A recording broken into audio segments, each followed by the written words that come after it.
places or areas of the heavens that come up, Orion comes up again and again in relation to these reptilians. And in terms of non-human visitations, so does the Pleiades, so does, in terms of the reptilians, area of the heavens they call the Draco constellation, which appropriately, coming through the word derivations, brings us draconian.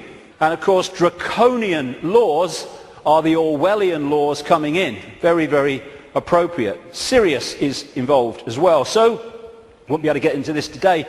There's a lot more to know anyway, but so is what happened to Mars is all involved in this story, how it became the devastated place it was, but it is, but wasn't before. And when I talk about these areas of the heavens, I'm not necessarily talking about those places with invisible light. Because just as we are multidimensional, so planets and stars, etc., are multidimensional. And just as a planet might be devastated within visible light, it's not necessarily devastated on other vibrational frequency levels of itself. Because the Earth too operates in visible light, but also multi-levels, like everything else. Another major part of this story is that when these reptilian entities started intervening, they manipulated human genetics through interbreeding. Not necessarily physical interbreeding, interbreeding through technological methods, and also changing human form by changing the messages, the information, I'll come to this before we finish this section, that the DNA is picking up. And through that, you can change a form by changing the information the DNA is picking up. And it's no accident that humans have massive, fundamental reptilian genetics. This part of the brain, which scientists call the R complex or the reptilian brain, will be very, very important as we go through this second part of the day, because it's fundamental to how human behavior and human perception is manipulated to see the world as we currently see it. This interbreeding is talked about and recorded all across the world in the ancient accounts. Of course, I guess because it's the Bible, the best known is this section from Genesis. There were giants in the earth in those days, and also after that, when the sons of God came unto the daughters of men, and they bare children to them.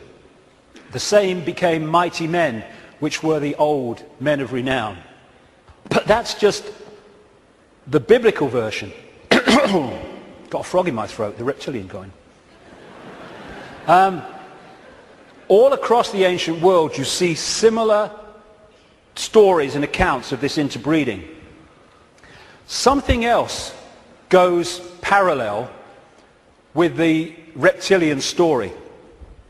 Again, not just in the Bible with the Garden of Eden and all that stuff, which of course the serpent was dominant, but across the ancient accounts. And that is the connection between the reptilian intervention and what we call the fall of man. And again, this is universal. And these themes will come together again and again as we go through this next part. The ancient accounts, again, and we're talking that part of the Yuga cycle, which they call the Golden Age, talk about the fact that there was a time when humans were so unbelievably different to how we are today.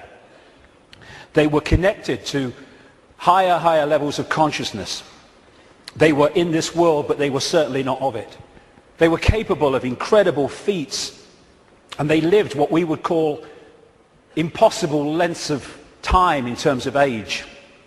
And then there was a sudden change, the fall of man, as it was called.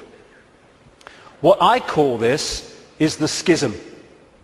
There was an energetic schism at the level of the metaphysical universe, the waveform-based information construct, and that, as it was decoded through into this holographic reality, obviously mirrored in the holographic play-out world the schism in the information construct. And this is a portrayal of that, a symbolic portrayal of that. Anything that happens here gets decoded through to there, and this is where the schism happened. It was like a distortion in the information. Thanks, mate. Cheers. You put the gin in, right? It was a distortion in the base information construct, and I'll be coming to how that happened. There were many consequences for this, and one of them was there wasn't just a schism in the energetic level of the world itself. There was a schism was passed through into human personalities. We became distorted also from the magnificence and harmony that we were before. And we went from that to this. And we're now at the point where we're coming out of that. And there was also genetic manipulation to stop us accessing ranges of frequency that we did before. This is a major reason, not the only reason, but it is a major reason why scientists call 95% of human DNA junk DNA, because they don't know what it does. This is the reason, not the only reason, but a major reason why we only use a fraction of our brain's capacity. This is why billions of cells in that bridge, the corpus callosum, don't seem to be doing anything. They've been switched off. We've been put into a state that disconnects us and therefore makes us controllable, makes us farmable. So you've got this reptilian group, and the ones involved appear to be relatively small in number, tiny compared with the global population, and this is why they're terrified of being exposed. That's a constant theme all the way through it, wherever you look. And they've imprisoned humanity, or sought to, in this tiny frequency range of perception called visible light.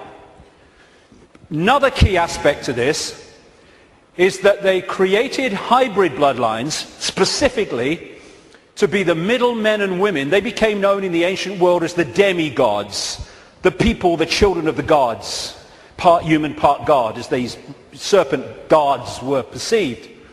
And they were to be, like I say, the middlemen and women operating in visible light for the outside visible light control system.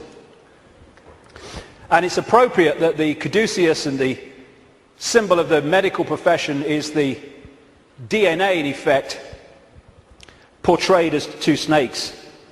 Because to these reptilian geneticists, who were far ahead of where we are in public arena in terms of genetics and understanding, the DNA is a software program. And so they manipulate it for their own means. And this is crucial to understand the world that we live in. One seriously important aspect to this DNA, this hybrid DNA I'm talking about, is that it has eliminated what we call empathy.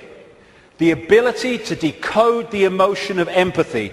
Empathy is the fail-safe mechanism of all behavior. If I can empathize with the consequences for others of my actions, that limits and balances my actions. If I have no empathy because I cannot empathize, then there are no limits. There is nothing that won't do. 3,000 dead on 9/11, who cares? Who cares? That's what we're dealing with. And this is vital to get across. If we look at this information on the basis of thinking I wouldn't do that, so they wouldn't do it, then we're going to miss the plot completely. Because it's not like that. No, you wouldn't do it. They would, and have no emotional comeback whatsoever. The reason for the interbreeding, the hybrid, is vibrational compatibility. These hybrids have a greater infusion of reptilian DNA than the general population, although we have a lot. And therefore, the resonance is sympathetic to the resonance of these entities operating just outside visible light. And through this resonant connection, like two radio stations talking to each other, the possessing entity outside of visible light can control the thoughts, actions, perceptions of the intermediary, the demigod. And of course, the theme of possession is as old as history, right up to the present day. We look at these people.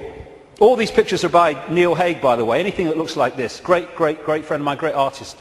And this image symbolizes the fact that he looks at him with invisible light and he sees George Bush, nothing else. What people don't see, because it's outside the frequency range of their decoding system, is there are entities around these people who are actually controlling these people's thoughts, actions, etc. A number of psychics have said to me around the world how they've seen people walking along the street or wherever, and then they've seen like an ethereal reptilian entity locking into these bottom two chakra points, the emotional level, one of them is, and floating around with them. And this is a kind of a good analogy. You know when there's scientists in a laboratory and they're trying to work with something that they can't touch because it's too dangerous. What they're working with will be in a tank, and they'll put gloves on which allows them to be outside the tank but to manipulate inside the tank. Well, that is a very good symbol of what I'm talking about. These Illuminati bloodlines, these hybrid bloodlines, operate like those gloves, operating inside this reality. And Neil symbolizes these Illuminati families with invisible light as this bearded man. Whenever you see him as we go along, that is symbolic of the Illuminati families controlled beyond human sight by these reptilian entities. When the world started to recover from great geological catastrophes, which I'll come to in a second, there were areas of the world that stood out in terms of their abilities and potentials and advancement. These were some of them, and this area is particularly important to the bloodlines I'm talking about. The area that was once called Sumer, thousands of years BC, and became Babylon. This is why Babylon comes up in the writings of these people so often. And it's Mesopotamia, the land between two rivers. They didn't invade Iraq just for oil or just for anything. They didn't invade it for one thing, but multiple things. But one reason they're so obsessed with Iraq is because to these bloodlines in control of the world today, this is a very significant, almost religious piece of land, of historical importance to them. As Sumer and Babylon broke up, these bloodlines started going walkabout. They became the royal families of the world. And what do royal families claim? The right to rule because of the divine right to rule. The Chinese emperors used to claim the right to be emperor because of their genetic connection to the serpent gods. And this is a theme all across the world between the serpent gods and royalty. They became the aristocracy and the royal families, claiming the right to rule because of their DNA. Just down the bloody road from here, we have a head of state in Britain to this day who is only head of state because of her DNA. Head of state because of her DNA. I actually made a complaint, nothing happened to it, but I made a complaint to the Race Relations Commission or whatever they call it. They said, if you see racism, report it. So I reported the royal family. I thought, well, I mean, well, you would.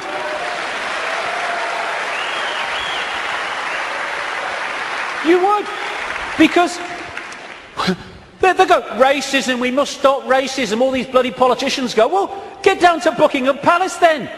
You're saying you can only be head of state, not only if you're bloody white, effectively, but if you only come from the same bloody family.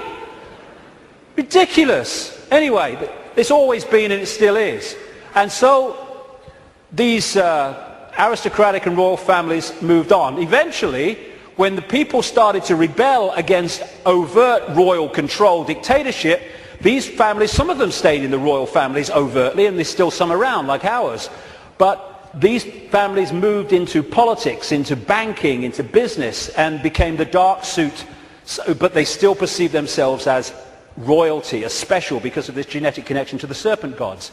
And through the British Empire, the so-called Great British Empire, and the other European empires, as these bloodlines moved up into Europe from the Middle East, etc., they exported these bloodlines all over the world. And we saw them in power in what we call colonization. But there's two types of control. One has a finite life, one can go on forever until it's exposed. The one that has a finite life is a dictatorship that the people under dictatorship can see, touch and taste. Communism, fascism, apartheid. People know where they stand and eventually therefore they will rebel against it. because they know what they're dealing with. The greatest form of control is a control you can't see. Prison without the bars. You can't see the bars because you'll just sit there. People do not rebel against not being free when they think they are. And that's the idea of replacing the colony control with another kind of control called freedom.